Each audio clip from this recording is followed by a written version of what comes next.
பாதையை தேடாதே, பாதையை உருவாக்கு என்று தமிழ்நாட்டு மக்களின் துணையோடு, லட்சக்கணக்கான இளைஞர்களின் படையோடு, தாய்மார்களின் அன்போடு, கழக தோழர்களின் ஆதரவோடு கழக பணி செய்வதற்காக, மக்கள் பணி செய்வதற்காக நம்மளை மட்டும் நம்பியே வந்திருக்கின்ற தமிழ்நாட்டினுடைய வருங்கால நாளைய தமிழ்நாட்டினுடைய வருங்கால முதலமைச்சர் தலைவர் தளபதி அவர்களுக்கு வணக்கம்.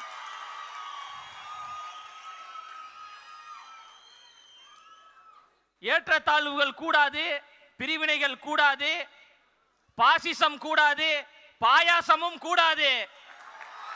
நாம் எல்லோரும் சமம், பிறப்புக்கும் எல்லா உயிருக்கும் என்கின்ற சமத்துவ கொள்கைகளை முன்வைத்தும் அந்த கொள்கை கோட்பாடுகளை உள்வாங்கிக் கொண்டும் மதசார்பற்ற சமூக நீதி அரசியலையும் எங்களுடைய கொள்கை தலைவர்களாக இருக்கக்கூடிய பகுத்தறிவு பகலவன் தந்தை பெரியார் அவர்களையும், அறிவு ஆசான் அண்ணல் அம்பேத்கர் அவர்களையும், ஐயா கர்ம வீரர் காமராஜர் அவர்களையும், வீரமங்கை வேலு நாச்சியார் அவர்களையும், மக்கள் சேவகர் அஞ்சலை அம்மாள் அவர்களையும் கொள்கை தலைவர்களாக ஏற்றுக்கொண்டு தமிழ்நாட்டினுடைய அடையாளமாக, தமிழ்நாட்டினுடைய முகமாக, தமிழ்நாட்டினுடைய முகவரியாக இருக்கின்ற கழக தலைவர் அவர்களையும் நம்பித்தான் அரசியல் பயணத்திற்கு, சமூக பணிக்கு நாம் வந்து கொண்டு மிகப்பெரிய ஆலமரமாக இருக்கக்கூடியவர்கள் என்று சொல்லக்கூடியவர்களை நெஞ்சிரத்தோடு எதிர்த்து நாம் களம் செய்து மக்களுக்கு நல்லாட்சியை கொடுப்பதற்கு நாங்கள் தயாராக இருக்கிறோம் என்கின்ற தைரியத்தோடு இருக்கிறோம் என்றால்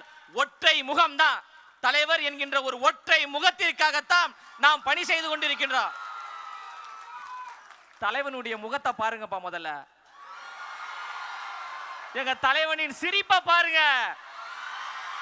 எங்க தலைவனின் முகமும் எங்க தலைவனின் சிரிப்பு தான் எங்களுக்கான ஆயுதம், எங்களுக்கான அடையாளம். இந்த அடையாளத்தையும் இந்த ஆயுதத்தையும் வைத்து 2026 தமிழ்நாட்டில் தமிழக வெற்றி கழகம் ஆளுங்கட்சியாக இருக்கும் இருக்கும் இருக்கும் என்பதில் எந்த மாற்று கருத்தும் கிடையாது. தன் பின்னாடி வந்த லட்சக்கணக்கான ரசிகர்களை ரசிகர்களாக மட்டும் வைத்துக் கொள்ளாமல் சமூக பற்றாளர்களாக நற்பணி மன்றம் மூலமாக மாற்றினார். சமூக பற்றாளராக மாறியவர்களை அப்படியே விட்டுவிடாமல் மக்கள் இயக்கத்தை உருவாக்கி அரசியல் மயப்படுத்தினார். அரசியல் மயப்பட்ட தோழர்களை அப்படியே விட்டுவிடாமல் தமிழக வெற்றி கழகம் என்கின்ற வரலாற்று சிறப்புமிக்க கட்சியை உருவாக்கி நாம் எல்லோரையும் தலைவர்களாக உருவாக்கியிருக்கிறார். இன்று தலைவர்களாக உருவாகி இருக்கின்ற நீங்கள் நாளை மாமன்ற உறுப்பினர்களாக, சட்டமன்ற உறுப்பினர்களாக, நாடாளுமன்ற உறுப்பினர்களாக உச்சத்தில் வைத்து உங்களுக்கு அழகு பார்ப்பதற்காக எங்களின் அழகு தலைவர் நம்மளை நோக்கி வந்து கொண்டிருக்கிறார். வந்துவிட்டார். மக்களுக்காக சேவை செய்வதற்கு தயாராகிவிட்டார். புரட்சியாளர் அண்ணல் அம்பேத்கர் அவர்கள் சொல்வது போன்றுதான், அதிகாரம் மிக வலிமையானது, அதை அடைந்து விட்டால் எல்லாம் எளிமையானது என்று.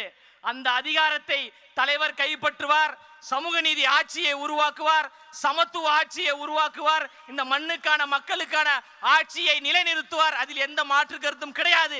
தியாக உணர்வோடு நமக்காக வந்திருக்கின்றார், தமிழ்நாட்டு மக்களுக்காக வந்திருக்கின்றார். நிறைய பேர் சொல்றாங்க, இவர்கள் எல்லாம் ரசிகர்கள் கூட்டம், இவர்கள் எல்லாம் நம்ம சாதாரணமாக கையாண்டு விடலாம், சாதாரணமாக அணுகி விடலாம் என்று நினைக்கிறாங்க. அவர்களுக்கு ஒன்றை மட்டும் நான் சொல்லிக் கொள்கிறேன். காற்றாற்று வெள்ளத்தில் கரைந்து போவதற்கு நாங்கள் ஒன்றும் களிமண்கள் கிடையாது. அந்த காற்றாற்று வெள்ளத்தின் திசை வழி போக்கையே மாற்றக்கூடிய கரும் பாறைகள் என்பதை யாரும் மறந்துடாதீங்க. அவர் என்ன சாதாரண தலைவரா? அவர் என்ன சாதாரண தலைவரான? தமிழ்நாட்டில் சரித்திரத்தை ஏற்படுத்தக்கூடிய ஒரு தலைவர், வெற்றி வீரராக, மாண்புமிகு தலைவராக, மண்ணின் மைந்தராக, பச்சை தமிழராக, நம் வீட்டில் இருக்கக்கூடிய அண்ணாவாக அண்ணாவாக அண்ணாவாக வருகிறார்.